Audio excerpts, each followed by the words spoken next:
दोस्तों Telegram ban को लेकर काफ़ी सारे न्यूज़ हमें देखने को मिल रही हैं और यदि पिछले 2 से 4 दिन की मैं बात करूं तो मामला काफ़ी गर्म हो गया है। और इतना तो हम सभी जानते हैं कि ग्लोबली आज टेलीग्राम के पास में लगभग 900 मिलियन से ज़्यादा यूजर्स हैं। अब ये देखना बाकी है क्या इंडिया के अंदर में, भारत के अंदर में भी कोई ऐसी गैर कानूनी कोई एक्टिविटी हुई है जिससे कि भारत सरकार को, इंडियन गवर्नमेंट को इसके ऊपर में पाबंदी लगानी पड़े। तो चलिए एक बार इसके ऊपर में हम एक नज़र डाल लेते हैं।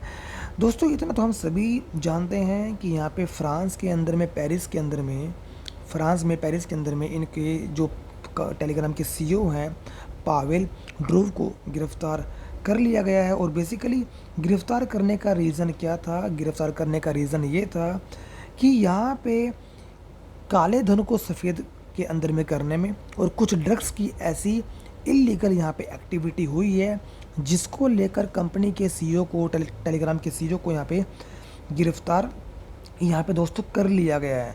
और इसीलिए यहाँ पे ऐसा भी सुनने में आ रहा है कि जो यहाँ पे आईटी का जो मंत्रालय है, उन्होंने गृह मंत्रालय से टेलीग्राम के खिलाफ शिकायतों की जांच करने और उनको जो भी कार्रवाई इंडिया के अंदर में होनी चाहिए उनको गौर करने के लिए कहा है कि भाई क्या इंडिया के अंदर में भी कोई ऐसी गलत एक्टिविटी तो नहीं हुई है, और यदि हुई है तो आप इसके ऊपर में थोड़ा सा आप गौर करें।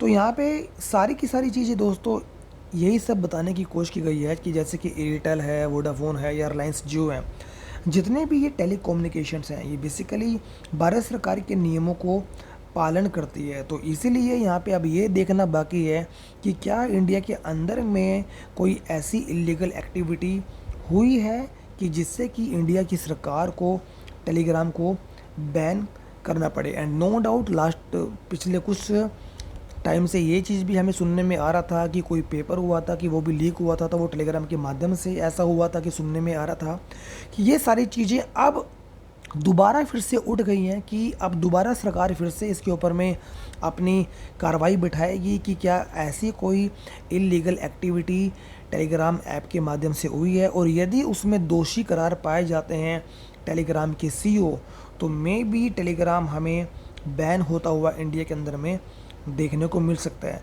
बट कुछ यहाँ पे अपडेट्स भी आ रहा है, जो टेलीग्राम के जो सीईओ हैं, जो ऑफिशियल है, वहाँ से कुछ अपडेट भी आ रहा है। वहाँ पे अपडेट ये आ रहा है कि जिनको सीईओ को फ्रांस के अंदर में गिरफ्तार किया गया उनके पास छिपाने के लिए ऐसा कुछ भी नहीं है। तो ये दावा करना बिल्कुल बेतुका है कि प्लेटफॉर्म या उसका मालिक उस प्लेटफॉर्म का दुरुपयोग भी कर सकता है। और यदि हम कंपनी के टेलीग्राम के सीईओ की बात करें, इनका जो जन्म है वो रशिया में हुआ था, बट 2014 के अंदर में रशिया उन्होंने छोड़ दिया था और अब वो फ्रांस के अंदर में शिफ्ट हो गए थे।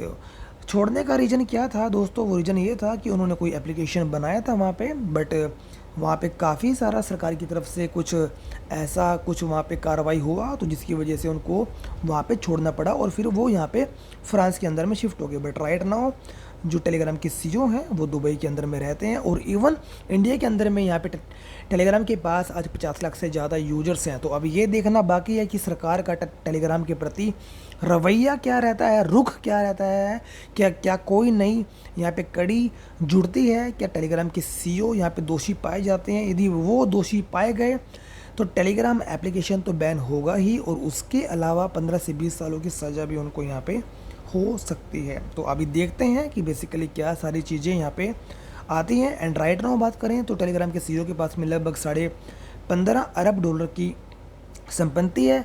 अब नेक्स्ट कुछ डेज़ के अंदर में हमें पता चलेगा कि जो मामला है किस तरफ में जा रहा है, कि क्या स्पेशली इंडिया के अंदर में कोई ऐसी अनइथिकल इलीगल एक्टिविटी मिली है या नहीं मिली है। ये देखना दोस्तों बड़ा इंटरेस्टिंग और बाकी रहेगा।